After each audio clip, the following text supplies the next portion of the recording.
Video को देखने के बाद थर्मोडायनामिक्स आपका मक्खन की तरह हो जाएगा। एक एक कॉन्सेप्ट आपका क्लियर करा दिया जाएगा। आइए बात करते हैं थर्मोडायनामिक्स। क्या है थर्मोडायनामिक्स? थर्मोडायनामिक्स की अगर मैं बात करूं तो हीट का जो डायनामिक्स है उसे ही थर्मोडायनामिक्स कहते हैं, यानी कि हीट का एक्सचेंज होता है सराउंडिंग और सिस्टम के साथ। किसका? हीट का क्या होता है? एक्सचेंज होता है सराउंडिंग और सिस्टम के साथ। देखिए थर्मोडायनामिक्स में कुछ बातें आपको बेहतरीन तरीके से आनी चाहिए। थर्मोडायनामिक्स में कहां से क्वेश्चन आते हैं उन पे भी अपन चर्चा कर लेते हैं यार। थर्मोडायनामिक्स में क्वेश्चन आते हैं कहां से? ये 4 प्रोसेस होते हैं सर। आइसोथर्मल होता है, आइसोबारिक होता है, आइसोकोरिक होता है और एक क्या होता है? एडियाबेटिक प्रोसेस होता है। क्वेश्चन पूछे जाने की प्रोबेबिलिटी सबसे ज्यादा कहां से होती है बच्चा? सबसे ज्यादा प्रोबेबिलिटी होती है क्वेश्चन को पूछे जाने की कहां से? Adiabatic process. और एक और होता है जिसको बोलते हैं पॉलीट्रोपिक प्रोसेस। ये पांचों प्रोसेस आपको आने चाहिए यार। क्या भाई? ये पांचों प्रोसेस आपको आने चाहिए। फिर लास्ट में अगर मैं बात कर लूं कि एक और चीज होती है जिसको बोलते हैं हम क्या? Carnot engine. कौन सा इंजन? कार्नो इंजन और रेफ्रिजरेटर से भी क्वेश्चन पूछा जाता है। आइए तो बात करते हैं किसकी? हम थर्मोडायनामिक्स की। किसकी बात करते हैं भाई? थर्मोडायनामिक्स की। देखिए भाई थर्मोडायनामिक्स, कौन सी डायनामिक्स? थर्मोडायनामिक्स। थर्मोडायनामिक्स में फॉर्मूला वाइज भी हम देखने वाले हैं और एक एक प्रोसेस की एक एक चीज। देखिए जितनी भी कहानी मैं आपके लिए पढ़ाऊंगा सारा का सारा एक एक पॉइंट क्या होने वाला है? गोल्डन पॉइंट होने वाला है। एक एक पॉइंट आपको याद रखना है और हर पॉइंट अपने आप में क्वेश्चन है। हर पॉइंट अपने आप में क्या है यार? एक क्वेश्चन है भाई। चलिए तो बात करते हैं थर्मोडायनामिक्स में। सबसे पहले बात करते हैं कि थर्मोडायनामिक्स में क्या होता है। सर एक सिस्टम होता है और एक सराउंडिंग होता है। क्या होता है? सिस्टम। सिस्टम 3 टाइप का होता है sir, open system, close system और एडियाबेटिक सिस्टम। ओपन सिस्टम क्या होता है? जिसमें से हीट और मैटर दोनों का एक्सचेंज हो सकता है सर, ओपन सिस्टम होता है। क्लोज सिस्टम जिससे सिर्फ हीट का एक्सचेंज हो सकता है, वो क्लोज सिस्टम होता है।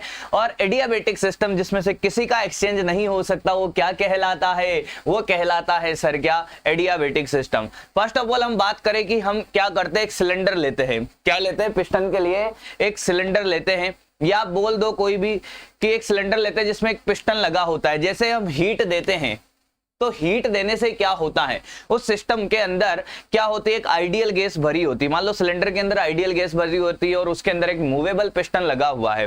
तो जैसे आप गिवन हीट देते हो, हीट देने के बाद क्या होता है? जैसे हम हीट देते हैं तो सर होता क्या है कि उसका टेम्परेचर बढ़ता है। अरे किसका? गैस का टेम्परेचर बढ़ता है सर। और वो पिस्टन अगर ऊपर मूव करता है तो फिर वर्क डन भी हुआ, क्योंकि गैस ने क्या लगाया? उस पर प्रेशर लगाया और उस प्रेशर ने क्या लगाया? फोर्स। और फोर्स की वजह से पिस्टन ऊपर गया और वर्क डन हुआ सर।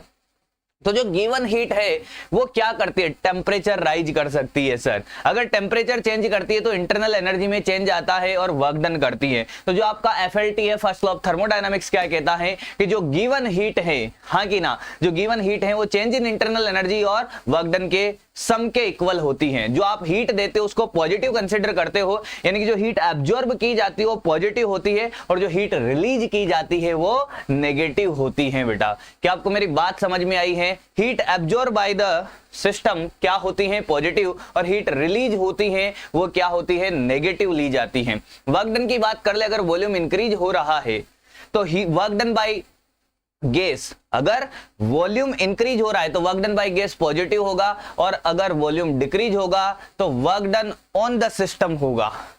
क्या होगा? वॉल्यूम तभी डिक्रीज होगा जब कोई बाहर से वर्क डन करेगा। वॉल्यूम डिक्रीज होगा तो मान लीजिए क्या? वर्क डन नेगेटिव लेना है। अब बात करते हैं क्या छोटी छोटी बातें।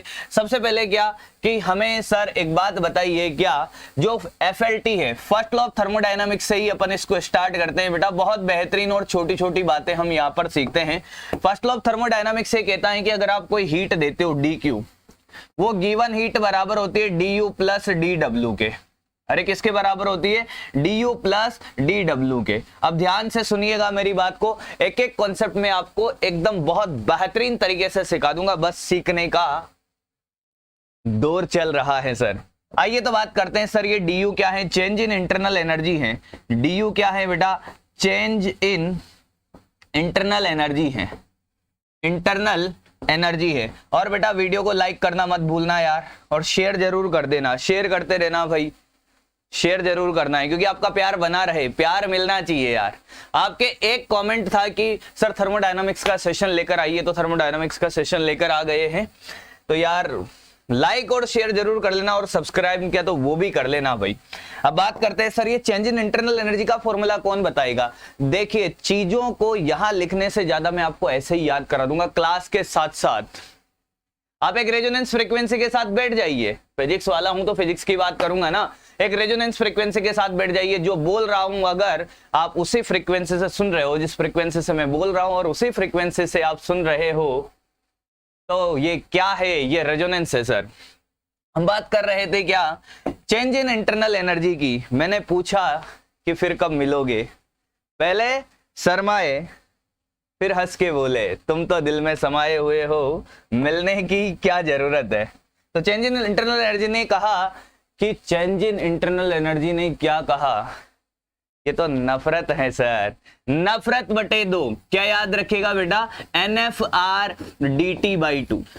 ये कहां से आया, याद करिए, ये आता है कहां से, KTG से। चेंज इन इंटरनल एनर्जी का फॉर्मूला होता है नफरत बटे 2। बेटा N नंबर ऑफ मोल है, F डिग्री ऑफ फ्रीडम है, DOF। R गैस कांस्टेंट 8.314 है, DT टेम्परेचर है, N नंबर ऑफ मोल्स है। नफरत बटे 2 याद रखना है, क्या याद रखना है, नफरत बटे 2 याद रखना है। NFR dt/2 नहीं आया है, बहुत सुंदर। फिर बात करें वर्क डन की सर, dW बराबर वर्क डन होता है बेटा PdV का इंटीग्रेशन। वर्क डन क्या होता है सर, PdV का इंटीग्रेशन। आप चाहो तो वर्क डन का फॉर्मूला ये भी याद रख सकते हो सर। मैंने कहा क्या, वर्क डन का फॉर्मूला आप याद रख सकते हो चाहो तो। वर्क डन क्या, change in pressure, change in pressure, अच्छा sir, into change in volume. अरे आया ही नहीं है, चेंज इन वॉल्यूम। अरे आया तुम्हें, पक्की बात है, क्या तुम्हें समझ आ रहा है। Change in pressure into change in volume याद रख सकते हो। अभी तो कहोगे कि सर यहाँ तो प्रेशर कांस्टेंट है। मैंने कहा प्रेशर वेरिएबल होगा कि कांस्टेंट होगा, वॉल्यूम चेंज होगा कि कांस्टेंट होगा, डिपेंड्स ऑन प्रोसेस। किस पे डिपेंड करेगा भाई, सर ये तो प्रोसेस पे डिपेंड करेगा। अगर आइसोबारिक प्रोसेस है तो प्रेशर कांस्टेंट होगा, आइसोकोरिक है तो वॉल्यूम कांस्टेंट होगा, आइसोथर्मल है तो टेम्परेचर कांस्टेंट होगा सर, और एडियाबेटिक है तो एक्सचेंज ऑफ हीट सराउंडिंग के साथ क्या होगा, 0 होगा। तो कौन सी चीज कांस्टेंट होगी, कौन सी वेरिएबल होगी, ये डिपेंड करेगी किस पर, ये डिपेंड करेगी प्रोसेस पर। तो अब बात करते हैं सर कि क्वेश्चन कहां से आता है। फर्स्ट ऑफ ऑल हम पढ़ने वाले हैं क्या, 4 प्रोसेस, चारों process, isobaric, isochoric, isothermal, adiabatic. फिर लास्ट में हम पढ़ेंगे क्या, कौन सा प्रोसेस पढ़ेंगे, पॉलीट्रोपिक प्रोसेस। और पॉलीट्रोपिक प्रोसेस से क्वेश्चन 100% आने की प्रोबेबिलिटी है इस बार। वहां से क्वेश्चन पूछा जाता है कौन सा, स्पेसिफिक हीट निकालने का। क्या, स्पेसिफिक हीट निकालने का। वैसे तो सारे प्रोसेस में मैं आपको स्पेसिफिक हीट निकालना सिखाऊंगा, पर जनरली क्वेश्चन वहां से पूछा जाता है स्पेसिफिक हीट का। फिर लास्ट में हम पढ़ेंगे कार्नो इंजन और रेफ्रिजरेटर, और यहां कंप्लीट हो जाएगा आपका क्या, थर्मोडायनामिक्स। अभी नहीं हुआ है, अभी तो वीडियो को लाइक करने का टाइम आया है। चलिए भाई, तो बात करते हैं क्या, हम सबसे पहले प्रोसेस के बारे में बात कर लेते हैं। ये फॉर्मूला आपको समझ आ गया है, हाँ कि ना। अब बढ़ते हैं हम 1 बाय 1 प्रोसेस के पास। सबसे पहले बात करते हैं sir isobaric, isobaric process, isobaric process. बेटा ध्यान से देखिए क्या क्या आपको आना चाहिए, बिल्कुल एकदम शॉर्ट एंड स्वीट तरीके से आपको सिखा दिया जाएगा पूरा का पूरा। आइसोबारिक प्रोसेस, पहला पॉइंट क्या, आपको कंडीशन आनी चाहिए, प्रेशर कांस्टेंट है, P क्या है बेटा, कांस्टेंट है। साथ साथ याद करते चले, लिखने से कुछ नहीं हुआ, सिर्फ देखते रहे और यही याद कर दे चीजों को। प्रेशर कांस्टेंट है, हाँ सर।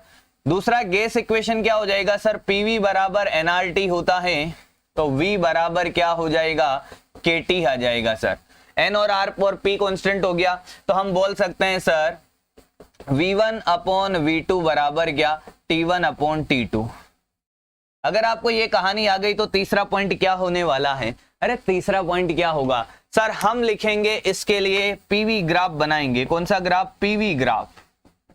ठीक है भाई, पीवी ग्राफ की बात कर लो। एक एक पॉइंट यहां पर आपका जेईई मेंस का एक एक क्वेश्चन है, एक एक पॉइंट, हर प्रोसेस में एक एक पॉइंट सिखाया जाएगा और हर पॉइंट अपने आप में एक क्वेश्चन है बेटा।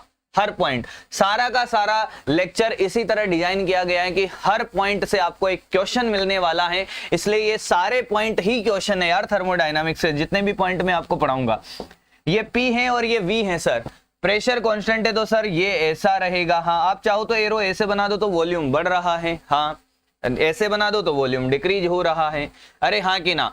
पीवी ग्राफ का स्लोप क्या देता है? पीवी ग्राफ का स्लोप क्या देता है? अगर फोर्थ पॉइंट की मैं बात कर लूं इसके स्लोप की, तो ये हो जाएगा सर dp बाई dt। इसका स्लोप तो जीरो है सर। dp बाई dt क्या है? dp बाई dv, सॉरी, अरे क्या है? dp बाई dv है सर। dp बाई क्या है? dv, जीरो है सर। इसका स्लोप क्या है भाई? जीरो होता है। पीवी ग्राफ का स्लोप क्या होता है बेटा? जीरो होता है। बहुत बार पूछ लिया जाता है इस ग्राफ का स्लोप क्या देता है, उस ग्राफ का स्लोप क्या देता है। अरे हमें सब आना चाहिए। फिर फिफ्थ पॉइंट की अगर हम बात कर लें, अरे स्लोप क्या नजर आ रहा है? जीरो नजर आ रहा है सर। अच्छा सर, अब बात करते हैं अगले पॉइंट की। सर वर्क डन निकाल लें क्या सर? अरे क्या निकाल लें? वर्क डन निकाल लेते हैं सर। वर्क डन बोलेंगे भाई, वर्क डन बोलेंगे भाई सब। वर्क डन आ जाएगा सर पी डी वी, हाँ सर। या फिर सर इसको लिख सकते हो एनआर डी टी। अरे क्या लिख सकते हो? N R D T. आया ही नहीं है। अरे प्रेशर कांस्टेंट है, डीवी का क्या लिख दोगे? V2 माइनस V1 करोगे या फिर एनआर डी टी लिख दो ना यार। वर्क डन निकालने के बाद 6 पॉइंट आएगा sir change in internal energy, यानी कि डी बराबर नफरत बटे 2, नफरत बटे 2 नहीं आया। फिर 7 पॉइंट आएगा सर DQ बराबर DU प्लस का DW। अरे नहीं आया। तो सर ये आ जाएगा NR DT plus NFR DT by 2। ओहो ओहो हो, अरे तुम्हें समझ आ रहा है? पक्का पक्का पक्का। अरे सोच लो भाई, देख लो भाई। DQ बराबर आ गया सर NR DT बाहर 1 प्लस F बाई 2। आया समझ में? DQ आ गया सर। DQ आने के बाद सर हम क्या करने वाले हैं? मैंने कहा अभी और बाकी है, अभी खत्म नहीं हुई ये कहानी। पॉइंट नंबर 8 पर चलते हैं भाई। पॉइंट नंबर 8 कहता है कि सर स्पेसिफिक हीट निकालो। और सर यहाँ पे जो स्पेसिफिक हीट होती है उसको बोलते हैं मोलर स्पेसिफिक हीट, सीपी। और सीपी होता है क्या? कि कांस्टेंट प्रेशर पर 1 मोल गैस का टेम्परेचर 1 डिग्री सेल्सियस से राइज करने के लिए जो हीट रिक्वायर्ड होती है उसको बोलते हैं सीपी। तो बेटा DQ बराबर क्या लिख सकता हूं मैं? NCP DT, NCDT, CP। तो बेटा CP आ जाएगा आपका DQ अपॉन NDT। हाँ, DQ की जब वैल्यू यहां पर डालोगे तो ये आएगा आपके पास 1 plus F by 2 into R। आया ही नहीं मेरे यार। अरे NDT से NDT कट गया यार। CP का फॉर्मूला मेरे बच्चे को याद होना चाहिए क्या? 1 प्लस F बाई 2 R। अरे अभी कहानी खत्म थोड़ी हुई है। कितने पॉइंट हुए? 8 पॉइंट हो गए सर। मतलब आइसोबैरिक प्रोसेस में अगर थ्योरेटिकल कोई क्वेश्चन पूछा, फॉर्मूला वाइज क्वेश्चन पूछा, तो वो कैसा पूछा जा सकता है? हर पॉइंट अपने आप में एक क्वेश्चन है। हर पॉइंट अपने आप में एक क्वेश्चन है। एक और बाकी है बल्क कांस्टेंट यार। अरे कौन सा कांस्टेंट यार? बल्क कांस्टेंट यार। कौन सा कांस्टेंट? Bulk constant. आइए बढ़ते हैं आगे, फिर बात करते हैं बल्क कांस्टेंट की। बल्क कांस्टेंट, बल्क पढ़ा था क्या कहीं पर यार? ओहो, बल्क पढ़ा था सर हमने मैकेनिकल प्रॉपर्टीज ऑफ सॉलिड में। अरे कहां पढ़ा था? मैकेनिकल प्रॉपर्टीज ऑफ सॉलिड में पढ़ा था सर। तो बल्क होता था यार minus d P by d V into V. कहां से लाऊं भाई बल्क यहां पर मैं? सर डीपी की वैल्यू 0 है, बल्क 0 होता है सर। क्या होता है? बल्क 0 होता है किसमें? आइसोबारिक प्रोसेस में। आई होप आप मेरी बात समझ गए होंगे कि हम आगे की कहानी कैसे कैसे देखने वाले हैं। हम आगे की सारी कहानी देखने वाले हैं इसी तरीके से। कैसे देखेंगे सर? अब बात होगी आइसोकोरिक प्रोसेस की। आइए बात करते हैं